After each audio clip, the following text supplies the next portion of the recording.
Hello student, good morning all of you.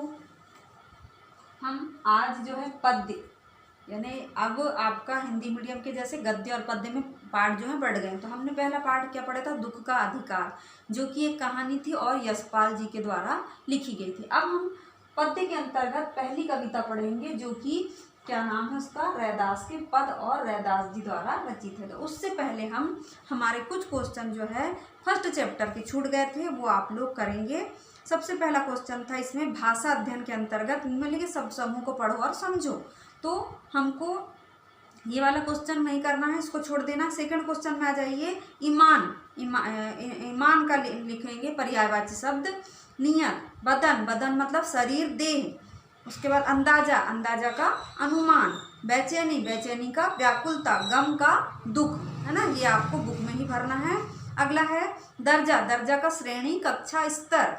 ये page number है आपका 12 नंबर पे। जमीन, जमीन का धरती, आधार। जमाना, जमाना का क्या होगा, समय और युग। फिर बरकत, बरकत का वृद्धि, है ना। अब है अगला क्वेश्चन, निम्नलिखित उदाहरणों के अनुसार पाठ में आए शब्द युग्मों को छांट कर लिखिए। जैसे बेटा बेटी, तो खसम लुगाई, धर्म ईमान, पोता पोता पोती भी हो सकता है ना, पोता पोती। उसके बाद झाड़ना फूकना, दान दक्षिणा। फिर छन्नी कंगना, और फिर है रस्सी छन्ना, छवैया, है ना। इस प्रकार से जो शब्द दिए हैं उसको आपको बुक में ही भर लेना है। बाकी जो क्वेश्चन है, निम्नलिखित पाठ के संदर्भ के अनुसार निम्नलिखित वाक्यांशों की व्याख्या कीजिए बोला है। तो बस बंद दरवाजे खोल देना, उसका अर्थ अपने को समझाना, निर्वाह करने का, भूख से बिलबिलाना, कोई चारा ना होना, शोक से द्रवित हो जाना, ये आप लोग कर सकते हैं। अब हम आ जा रहे हैं रैदास के पद के अंतर्गत। सबसे पहले हम आपको रैदास जी का जीवन परिचय बताएंगे। तो सबसे पहले देखिए, जन्म जो है रैदास का 1388 में, मृत्यु जो है 1518 में। और इनके बारे में बोला गया है कि जिनकी ख्याति से प्रभावित होकर, इतने अधिक प्रसिद्ध थे रैदास जी कि उनसे प्रभावित होकर जो है सिकंदर लोदी ने इन्हें दिल्ली आने के लिए क्या करा था, निमंत्रण पत्र भेजा था। अब उसके बाद देखिए अगला क्वेश्चन आपका इसमें था, कबीरदास जी की ही तरह संत, ये क्या थे, संत कोटि के कवियों में इनकी गिनती जो है की जाती है। संत कवि थे, जैसे कबीरदास जी संत कवि थे। आपने पिछले जो हिंदी मीडियम की इंग्लिश मीडियम की जो पिछले हिंदी की बुक थी उसमें सबसे पहला पार्ट पढ़े थे कबीरदास जी की साखियाँ। तो उसमें बताया था ना कि कबीरदास जी क्या थे, संत कवि थे। तो वैसे ही यहाँ पर कबीरदास जी की तरह रैदास जी भी कैसे कवि हैं, संत कवि हैं। और जैसे कबीरदास जी मूर्ति पूजा, तीर्थ यात्रा जैसे दिखावों पर विश्वास नहीं करते थे, वैसे ही रैदास जी भी मूर्ति पूजा तथा तीर्थ यात्रा में विश्वास नहीं करते, कि मूर्ति पूजा के विरुद्ध हैं और तीर्थ यात्रा के भी विरुद्ध हैं, है ना। कहते हैं कि आपको हमको वह व्यक्ति की आंतरिक भावना और आपसी भाईचारे को ही सच्चा धर्म मानते हैं। पेज नंबर आपको निकालना है 73 नंबर का पेज, है ना। 73 में अब सेकंड पैराग्राफ, ये फर्स्ट पैराग्राफ की चीज़ें थी, ये हमने समझा दी। अब सेकंड पैराग्राफ में आ जाइए। सेकंड पैराग्राफ में देखिए, रैदास ने अपनी काव्य भाषा में सरल व्यवहारिक ब्रज भाषा का प्रयोग किया। आप लोग पॉइंट बना के लिख सकते हैं, है ना, सरल शब्द में, कि रैदास जी की भाषा ब्रज भाषा थी, जिसमें अवधी, राजस्थानी, खड़ी बोली और उर्दू फारसी के शब्दों का भी मिश्रण है।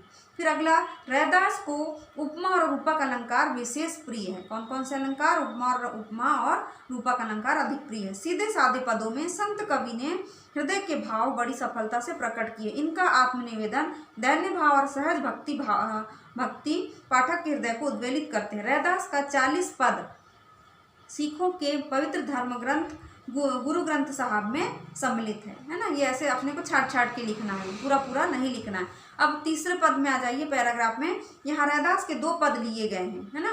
कल हम पढ़ेंगे उसको, आज हम बता रहे हैं आपको कि क्या चीज़ दिया है उन पदों में।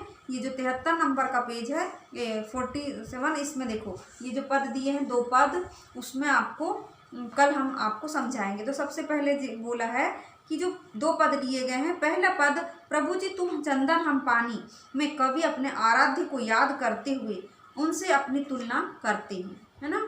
अपने जो ईश्वर को याद करते हुए उनसे अपनी तुलना करते हैं। उसका प्रभु बाहर कहीं किसी मंदिर या मस्जिद में नहीं विराजता, यानी कहते हैं कि हम ईश्वर को याद करते हैं तो उनका प्रभु जो है कहीं मंदिर या बाहर नहीं विराजता या मस्जिद में नहीं विराजता, वरन उसके अपने अंतस में सदा विद्यमान रहता है, यानी हमारे हृदय में ही ईश्वर का वास है, परंतु हम बेकार में ही मंदिर मस्जिद जाते हैं और उपासना करते हैं। यही नहीं, वह हर हाल में हर काल में उससे श्रेष्ठ और सर्वगुण संपन्न है। इसलिए तो कवि को उन जैसा बनने की प्रेरणा मिलती है ना, कि ईश्वर के जैसा बन जाओ। अगला जो पद है सेकंड वाला, इसमें क्या बताया गया, दूसरे पद में भगवान की अपार उदारता, कृपा और उनके समदर्शी स्वभाव का, समानदर्शी यानी सबको समान भाव से देखते हैं भगवान, उसका वर्णन किया गया है। रैदास कहते हैं कि भगवान ने तथाकथित निम्न कुल के भक्तों को भी सहज भाव से अपनाया। निम्न कुल यानी जो गरीब व्यक्ति है उसको भी सहज भाव से अपनाया है और उन्हें लोक में सम्मानीय स्थान दिया है। तो ये दो पदों की जो है सार हमने बता दिए। पहले पद में बताया गया है कि हम ईश्वर को कहाँ ढूंढते, मंदिर मस्जिद में, वहाँ ढूंढने से अच्छा है कि हमको अपने हृदय में ईश्वर को ढूंढना चाहिए। और दूसरे पद में ईश्वर को क्या बताया, समानदर्शी, कि वो सबके साथ एक सा व्यवहार करते हैं, चाहे वो गरीब कुल का व्यक्ति क्यों ना हो। तो बच्चों आज की कक्षा यही समाप्त कर रहे हैं। उससे पहले आपको बताएंगे कि आपको जीवन परिचय बुक से ही लिखना है, लेकिन छाट छाट के लिखना है। अगर कोई चीज़ नहीं समझ में आती, क्योंकि हमने पहले का बता दिए थे, या हम एक जीवन परिचय पद्य का भी लिख के आपको भेज देंगे, लेकिन अगले लेसन से आपको करना पड़ेगा, चाहे वो गद्य का लेसन हो या पद्य का।